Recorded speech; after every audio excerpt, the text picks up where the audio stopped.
صبح شام کی دعاؤں کے سلسلے میں آج ہم معوذات کے بارے میں پڑھیں گے۔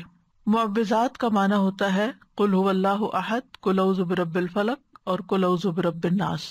جب صرف سورۃ الفلق اور الناس ہوتی ہے تو اس کو کہتے ہیں معوذتین، لیکن جب قل هو اللہ یعنی تیسری سورت بھی ساتھ شامل ہوتی ہے تو اس کو کہتے ہیں معوذات، یعنی وہ صورتیں جن کے ذریعے اللہ تعالی کی پناہ طلب کی جاتی ہے۔ تو سب سے پہلے سورۃ الاخلاص۔ بسم اللہ الرحمن الرحیم قل هو اللہ احد اللہ الصمد لم یلد ولم یولد ولم یکن له کفوا احد۔ کہہ دیجئے وہ اللہ ایک ہے، اللہ بے نیاز ہے، نہ اس کی کوئی اولاد ہے اور نہ وہ کسی کی اولاد ہے اور نہ کوئی اس کا ہمسر ہے۔ سورۃ الفلق۔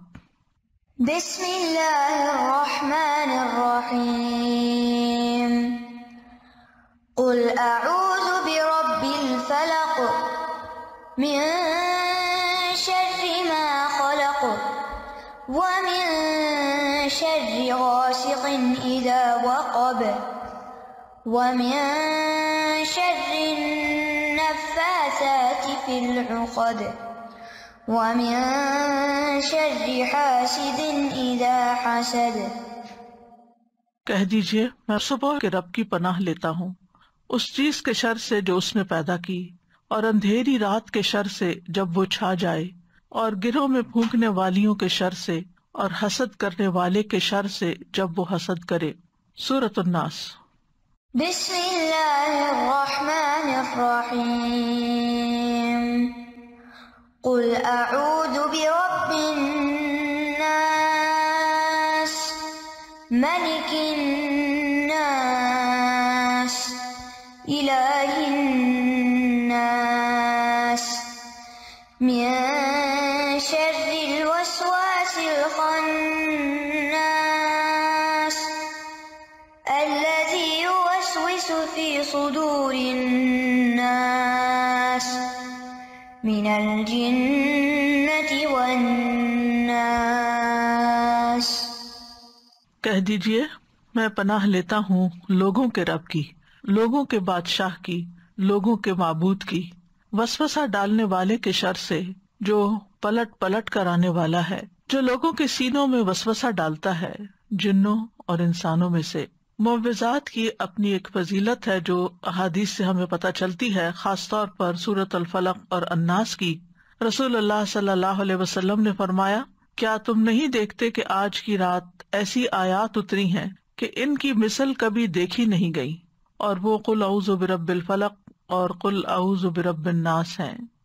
اسی طرح مسند احمد کی ایک روایت میں آتا ہے، ابن عابس الجہنی روایت کرتے ہیں کہ رسول اللہ صلی اللہ علیہ وسلم نے ان سے فرمایا، اے ابن عابس، کیا میں تمہیں تعوذ کے سب سے افضل کلمات کے بارے میں نہ بتاؤں، یعنی جن سے کوئی پناہ لے، جن سے تعوذ کرنے والے تعوذ کرتے ہیں، یعنی پناہ لینے والے پناہ لیتے ہیں۔ میں نے عرض کیا، یا رسول اللہ کیوں نہیں؟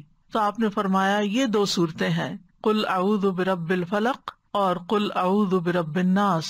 جو شخص صبح و شام ان کو 3 بار پڑھتا ہے وہ اسے ہر چیز سے کافی ہو جاتی ہیں۔ معاذ بن عبداللہ بن خبیب اپنے والد سے روایت کرتے ہیں، انہوں نے بیان کیا کہ ہم ایک بارش والی سخت اندھیری رات میں نکلے، جبکہ ہم رسول اللہ صلی اللہ علیہ وسلم کو ڈھونڈ رہے تھے کہ وہ ہمیں نماز پڑھائیں۔ آپ دیکھیں کہ جب بادل آ جاتے ہیں اور بارش شروع ہو جاتی ہے تو ہر طرف اندھیرا، اور رات بھی اندھیری ہو تو پھر اندھیرے پر اندھیرا ہو جاتا ہے۔ تو صحابہ پریشان ہوئے کہ تو نماز پڑھانے کا وقت ہے اور نبی صلی اللہ علیہ وسلم کہیں پر بھی نظر نہیں آ رہے، تو کیا ہوا؟ تو وہ اسی بارش میں باہر نکل گئے اور ڈھونڈنے لگ گئے آپ کو۔ تو وہ کہتے ہیں کہ ہم نے آپ کو پا لیا، تو آپ نے فرمایا کیا تم نے نماز پڑھ لی ہے؟ تو میں نے کچھ نہ کہا۔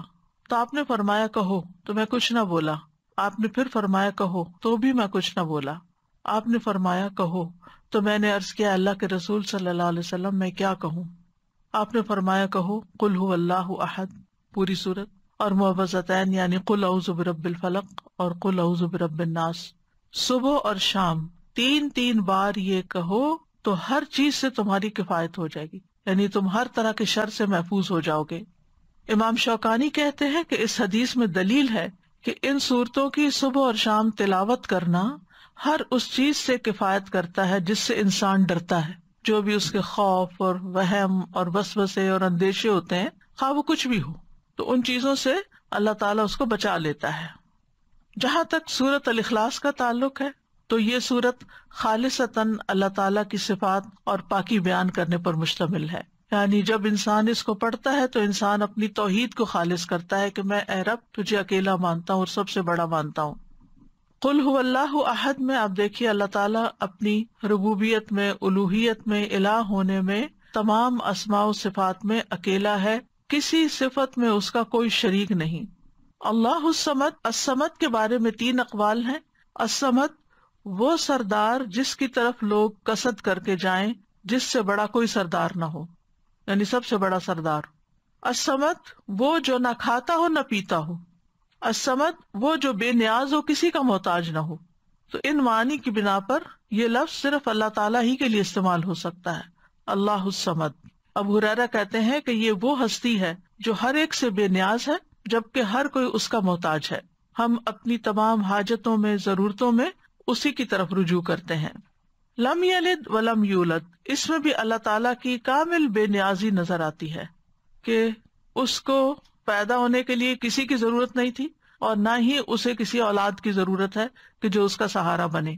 تو اللہ سبحانہ تعالیٰ تو الاول والآخر ہیں، وہ کسی سے جنم نہیں لیا اور نہ ہی انہوں نے کسی کو جنم دیا، سب اس کی مخلوق ہے۔ اس کے علاوہ جو کچھ بھی ہے وہ سب مخلوق ہے اور وہی خالق ہے۔ وَلَمْ يَكُنْ لَهُ كُفُوًا أَحَدٌ، اور کوئی بھی اس کے برابر کا نہیں، نہ اس کے ناموں میں، نہ اس کے کاموں میں، نہ اس کی صفات میں، اس کے ہمسر اور مثل کوئی بھی نہیں، نہ اس کے مرتبہ اور مقام کے برابر بھی کوئی نہیں، کوئی اس کے جوڑ یا ٹکر کا نہیں۔ تو اس کا مطلب یہ ہے کہ جب ہم یہ اقرار کرتے ہیں تو گویا ہم یہ کہتے ہیں کہ اللہ سبحانہ تعالیٰ سب سے بڑے ہیں اور ہم اسی کو اپنا معبود سمجھ کر اسی کے آگے جھکتے ہیں۔ پھر قل اعوذ برب الفلق، یہاں پر اعوذ کا لفظ جو ہے یہ آوازہ سے ہے۔ آوازہ کا معنی ہوتا ہے کسی چیز کے ساتھ اس کے پڑوس اور جوار میں لازم ہو جانا، یعنی کسی کے ساتھ لگ جانا، کسی کا پڑوسی بن جانا۔ جیسے وہ گوشت جو ہڈیوں کے ساتھ چپک جاتا ہے، اس سے الگ ہی نہیں ہوتا، اس کو عرب لوگ عوض کہتے ہیں، کیونکہ اس نے ہڈی سے مضبوطی پکڑ لی اور اس کے ساتھ چمٹ گیا۔ تو استعاذہ کا مطلب ہوتا ہے پناہ طلب کرنا، اللہ تعالیٰ سے شر، تکلیف اور مصیبتوں سے تحفظ یا حفاظت مانگنا، اس کے ساتھ لگ جانا، اس کی طرف متوجہ ہو جانا۔ اور استعاذہ میں اللہ سبحانہ تعالیٰ کی تعظیم بجا لاتا ہے انسان، کیونکہ جو پناہ لیتا ہے وہ دراصل خوف میں ہوتا ہے، یعنی جب ہم پناہ لیتے ہیں تو ہمیں اندر ایک خوف ہوتا ہے کہ ہمیں کوئی بچا لے، تو جس سے وہ پناہ طلب کرتا ہے، لیتا ہے، وہ اس کا تحفظ کرتا ہے۔ یعنی جب ہم اللہ تعالیٰ کی پناہ لیتے ہیں تو پھر اللہ تعالیٰ ہمارا بچاؤ کرتے ہیں اور ہماری حفاظت کرتے ہیں، اور اس کو دراصل تعظیم کہتے ہیں، یعنی ہم اللہ کو اپنے سے بڑا مان کر اس کی طرف جاتے ہیں، اور یہی تعظیم عبادت ہے۔